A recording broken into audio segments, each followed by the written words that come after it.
నమస్తే victory time astronumerology కార్యక్రమానికి స్వాగతం. ప్రముఖ జ్యోతిష సంఖ్యా శాస్త్రవేత్త రెహమాన్ గారు మనతో పాటు స్టూడియోలో ఉన్నారు. వారిని అడిగి వివాహ, వ్యాపార, సంతాన సమస్యలకు సంబంధించిన పరిష్కారాలను తెలుసుకుందాం. నమస్తే రెహమాన్ గారు. నమస్తే అమ్మా. సార్, మీరు సంఖ్యా శాస్త్రాన్ని ఉపయోగించేటప్పుడు ఏ శాస్త్రాలను ఉపయోగిస్తారు? నేను ఫస్ట్ ఆస్ట్రాలజీ చార్ట్ చూస్తానమ్మా. ఆస్ట్రాలజీ అనేటువంటిది మన యొక్క ఫ్యూచర్ ఎలా ఉంటుంది, అలా భవిష్యత్తు ఎలా చేయాలి, ఏంటి అనేటువంటి అన్ని విషయాల్ని తెలియజేస్తుంది. ఇక్కడ ఆస్ట్రాలజీలో పిల్లవాడు పుట్టినప్పుడు ఆ పిల్లవాడి యొక్క లైఫ్ ఎలా ఉండబోతుంది, ఏం చదువుకుంటే బాగుంటుంది, ఏ జాబ్ వస్తుంది, బిజినెస్ అయితే బాగుంటుందా, సంతానం ఎలా ఉంది, మ్యారేజ్ ఎలా ఉంది, ఇలా అన్ని విషయాల్ని తెలియజేసేది astrology chart. So first astrology chart చూడాలి. ఆస్ట్రాలజీ చార్ట్ చూసుకొని దాని ప్రకారం న్యూమరాలజీ ప్రకారం చక్కటి పేరు పెట్టుకోవాలి. న్యూమరాలజీ అంటే ఓన్లీ పేరు పెట్టడమో లేదా పేరు కరెక్ట్ చేయటమో కాదమ్మా. ఏ నంబర్లో పుట్టిన వాళ్ళు, ఏ డేట్లో పుట్టిన వాళ్ళ లైఫ్ ఎలా ఉంటుంది, ఏ మంత్లో పుట్టిన వాళ్ళ లైఫ్ ఎలా ఉంటుంది, ఏ ఇయర్లో పుట్టిన వాళ్ళ లైఫ్ ఎలా ఉంటుంది తెలియజేయడానికి ఈ న్యూమరాలజీ అనేటువంటిది ఉపయోగపడుతుంది. అదే కాకుండా నేను వచ్చేటప్పటికి చెయ్యి చూస్తాను. చెయ్యి ఒక అద్భుతమైన విషయాలను తెలియజేస్తుందమ్మా. చాలామంది డేట్ ఆఫ్ బర్త్ ఉండదు, వీళ్ళకి చెయ్యి చూసి చెప్పొచ్చు. అలానే ఫేస్ రీడింగ్ చూడవచ్చు. అలానే మ్యారేజ్ డేట్ ఎలా ఉన్నది, ప్లస్ సిగ్నేచర్ ఎలా ఉంది, సిగ్నేచర్ ఎలా ఉన్నది, ఆ సిగ్నేచర్ని బట్టి హెల్త్ ప్రాబ్లమ్స్, రకరకాల ప్రాబ్లమ్స్ ఉంటాయి.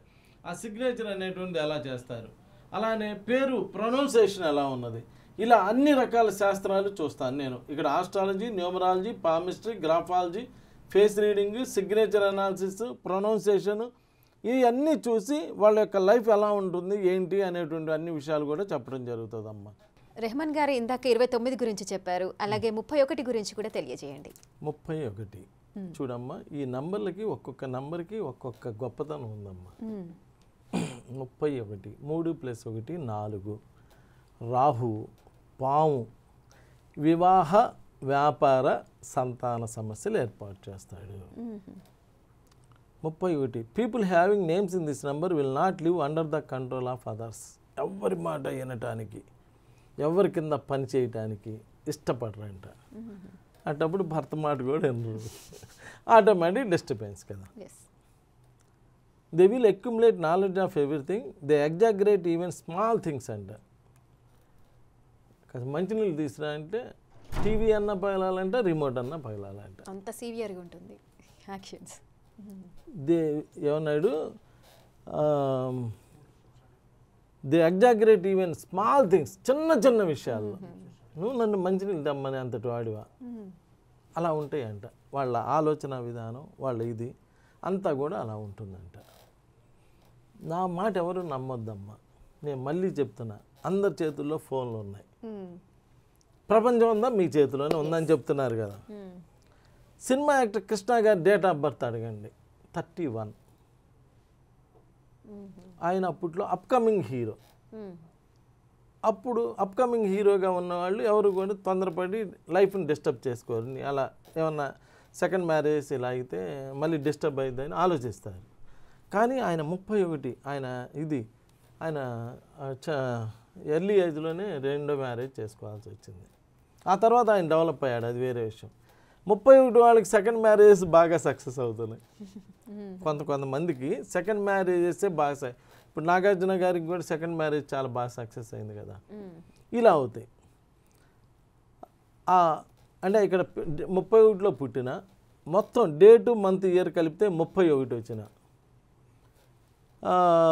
పేరులో 31 వచ్చిన వీళ్ళకి కూడా మ్యారిటల్ లైఫ్ డిస్టర్బ్ అయ్యి సెకండ్ మ్యారేజ్ అయ్యి ఆ తర్వాతే మ్యారేజెస్ నిలబడుతున్నాయి. నిన్న ఒక అమ్మాయి వచ్చింది ఖమ్మం నుంచి. అమ్మాయి అక్కడ అమెరికాలో జాబ్ చేసేదంట. వాళ్ళ నాన్న వచ్చి చూపించాడంట నాకు.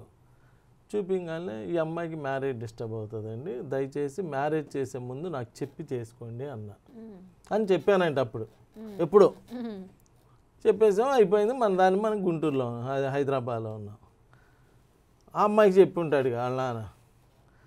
వంకాయ అంటే ఎవడో చెప్పగానే నాకు మ్యారేజ్ డిస్టర్బ్ అయిపోద్దా, నేనేంది, నేను అమెరికాలో జాబ్ చేయటం ఏంది, నా స్థాయి ఏంది, నేను ఇంత సాఫ్ట్వేర్ ఇంజనీర్ ఏంది, ఆయన ఎవరో చెప్పగానే భలే నమ్మేవాళ్ళ నాన్న భలేవాడు అని ఏదో చెప్పుకున్నారు, ఏదో అనుకుంటారుగా. తర్వాత వాళ్ళ అమ్మ వాళ్ళకు అదే మ్యారేజ్ డిస్టర్బ్ అయిన అమ్మాయి హైదరాబాద్ వచ్చారు. ఏందమ్మా అంటే ఫలానా టైంలో మీ అమ్మాయికి మ్యారేజ్ డిస్టర్బ్ అయిద్దని మా నాన్నతో మీరు చెప్పారంట, అప్పుడు ఆ మాట కూడా చెప్పాను, డిస్టర్బ్ అయ్యింది కాబట్టి ఒకసారి నన్ను కలిసి పెళ్లి చేయండి అన్న. ఓకే. నేనేమన్నా పెళ్లి చేయొద్దనలా, నన్ను కలిసి పెళ్లి చేయండి అంటే నేను కొంచెం జాగ్రత్తలు చెప్దామని. ఒక తండ్రి స్థానంలో ఉన్నాం కదమ్మా, ఒక బిడ్డకి అలా చూస్తా మ్యారేజ్ డిస్టర్బ్ అవుతుందంటే ఎవరికైనా ఇబ్బందే కదా, మనం మా హ్యూమన్ బీయింగే కదా. అందువల్ల నన్ను కలిసి పెళ్లి చేయండి అన్న, అంతే నేను అంది. వాళ్ళు ఇవన్నీ పట్టించుకొని చేసేసారు. తర్వాత వాళ్ళ అమ్మని తీసుకొని వచ్చారు. మరి మీ నాన్నేడమ్మా అంటే, మీరు ఆల్రెడీ చెప్పారంటండి ఒకసారి కలవమ్మని పెళ్ళికి ముందే, కానీ మేము కలవలే కదా, సో ఆయన మిమ్మల్ని అదే మీకు ముఖం చూపిలేక ఆగాడు, మా అమ్మని తీసుకొని వచ్చాను. ఇప్పుడు ఏంటమ్మా మ్యారేజ్ డిస్టర్బ్ అయిందా? అయ్యిందండి. మీరు అంతకుముందే చెప్పారండి ఇది సమస్య అంటే, అప్పుడు ఇక కూర్చోబెట్టి అట్లా కాదమ్మా, ఇట్లా నీ డేట్ ఆఫ్ బర్త్ ఇలా ఉంది, నీ నీ నీ ప్రొడక్షన్ ఇది, సో కొంచెం ఆలోచించి నిర్ణయాలు తీసుకోవాలని. సరే వాళ్ళకి ఏదో రెమెడీస్ చేసి మళ్ళీ వాళ్ళిద్దరికి రీమ్యారేజ్ చేశారు. వాళ్ళిద్దరికే రీమ్యారేజ్ చేసి ఇప్పుడు వీళ్ళు హ్యాపీగా కాపురాలు చేసుకుంటున్నారు.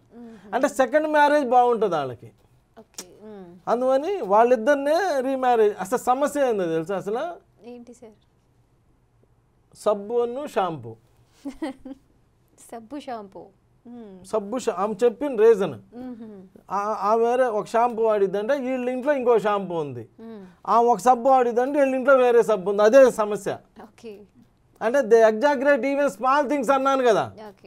సరే ఆ ప్రాబ్లం ఏదో సాల్వ్ చేసి మళ్ళీ ఏదో దేవుడి వల్ల వాళ్ళు మళ్ళీ కలిసి ఉంటున్నారు హ్యాపీగా. అంటే నేను అనేది ఏంటంటే అమ్మా, మీకే వీడియో చూసేటప్పుడే నీకైనా ఎవరికైనా చూసేటప్పుడే ఈయన దగ్గర ఒక సబ్జెక్ట్ ఉంది, సరే మంచో చెడో ఒకసారి కలిస్తే బాగుండిద్ది అని అనిపించిద్ది. అంటే ఎవరి వీడియో చూసినా ఈయన కలవచ్చు, ఈ వేస్ట్ అమ్మ ఇవన్నీ ఉట్టి మాటలాగా ఉన్నాయని మనకి మనసుకి తట్టిద్ది, తెలిసిపోయిద్ది, సిక్స్త్ సెన్స్ చెప్పిద్ది. అలా చెప్పినప్పుడు రోజు ప్రాబ్లమ్స్ పడే బదులు, రోజు ప్రాబ్లమ్స్ ఎదుర్కొనే బదులు, నీకైతేనేమో జీతం 5 లక్షల రూపాయలు, నెలకి 5 లక్షల జీతం కావాలి, నీకు అమెరికాలో సాఫ్ట్వేర్ ఇంజనీర్వి, 40 ఏళ్ళు వచ్చింది, పెళ్ళి అవలా, ఒక 1000-2000 ఇచ్చి ఇన్ఛార్జ్ చెప్పించుకుంటే నీకు ఉన్న 5 లక్షల్లో ఈ 1000-2000 జన్మలో ఒకసారి ఇచ్చే 1000-2000 అసలు కౌంట్లెస్ కదా. దానివల్ల ఆయన కలవడం వల్ల నీకు పెళ్ళి అయింది అనుకో, హ్యాపీ కదా. ఒకవేళ అవ్వలేదు అనుకుందాం, పోయేదేమన్నా ఉందా? నీకు వచ్చే 5 లక్షల రూపాయలు జీతంలో ఈ 1000 రూపాయలు, సరే వేరే వాడు కడుపు నింపాం కదా, ఆ 1000 రూపాయలు ఆడికి వేస్ట్ అవ్వలేక వేరే వాడు కడుపు నింపుకున్నాడు కదా. ఇలా ఆలోచించండి అంటున్నాను నేను, పాజిటివ్గా ఆలోచించండి. ఈ శాస్త్రంలో ఒక గొప్పతనం ఉన్నది. ఎందుకు లేట్ మ్యారేజ్ అవుతాయో నాకు తెలుసు, వాటికి ఏం రెమెడీ చేయాలో చేద్దాం, చేస్తే భగవంతుడి దయ వల్ల పెళ్ళి అయితే హ్యాపీ, అవ్వపోయిన పెద్ద ఇంతకుముందు పెళ్ళి అవ్వలే, ఇప్పుడు అవ్వలేదు, అంతే కదా, ఇంక వేరే తేడా లేదు కదా, అలా ఉంటుంది. సో ఈ 31వ నంబర్ కూడా సెకండ్ మ్యారేజ్ బాగున్నాయి, ఫస్ట్ మ్యారేజ్ డిస్టర్బ్ అవుతున్నాయి. కాబట్టి ఒకవేళ మీ పిల్లలు ఎవరైనా కనుక 31వ తారీఖు పుట్టున్నా, డేటు మంత్ ఇయర్ కలిపితే 31 వచ్చినా, పేరులో 31 వచ్చినా, ఒక్కసారి దయచేసి నన్ను కలవండి. నన్ను కానీ మీకు నమ్మకం ఉన్న వాళ్ళని కలవండి. ఎక్కడైనా రెమెడీ చేసుకొని మీ లైఫ్లో ఆనందమయం చేసుకోండి. నమస్కారం. Thank you so much Rahman గారు, చాలా చక్కటి వివరణలు ఇచ్చారు. ఏ నెంబర్స్లో వివాహం చేసుకున్నా లేదంటే వారి యొక్క సమస్యలకు సంబంధించిన చక్కటి పరిష్కార మార్గాలను మాకు సూచించారు. Thank you so much. చూశారు కదండి, ఇది వాళ్ళ విక్టరీ టైమ్ ఆస్ట్రోన్యూమరాలజీ ప్రత్యేక కార్యక్రమం. అదేవిధంగా సార్ని మాట్లాడాలి అనుకుంటే ఎవరైనా కూడా వీడియో కాల్ ద్వారా సార్తో మాట్లాడొచ్చు, మీకున్న సమస్యలను సార్కి వివరించి చక్కటి పరిష్కార మార్గాలను తెలుసుకోవచ్చు. చూస్తూనే ఉండండి బిగ్ టీవీ.